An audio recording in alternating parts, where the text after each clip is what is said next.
Good evening guys, কি খবৰ আপোনালোকৰ? আশা কৰোঁ সকলোৱে ভালে আছে। মোৰো বৰ্তমান ভালে বাৰু। ইভিনিং টাইম হৈছে, সকলোৱে চাহ তাহ খালে। ৰুমৰ ছাইডৰ হয় আৰু আমাৰ ৰুমৰ ছাইডত মানে ইভিনিং টাইমত কেনেকুৱা লাগে আপোনালোকক দেখুৱাম।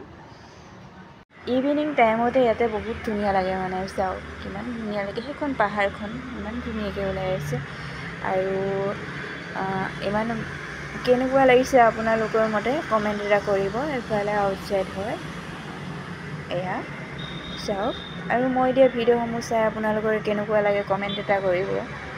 ব্লগ বনাবলৈ মানে টাইম হোৱা নাই, বনাম আৰু কেইটামান দিন অলপ কামত ব্যস্ত হৈ আছোঁ। এই কামখিনি হ'লে মানে একেবাৰে ব্লগো বনাম আৰু তেতিয়া ইউটিউবতে কাম কৰিম। আৰু আশাটো কৰিব নোৱাৰি অনবৰত ইউটিউবত ভিডিঅ' বনাই চলিম বুলি। সেইকাৰণে কিছুমান অফলাইনৰ কাম আছে, সেই অফলাইনৰ কামখিনি শিকি হ'লে আৰু একেবাৰে বহি দিম। আজিলৈ ভিডিঅ'টো সামৰণি মাৰিছোঁ। Good night.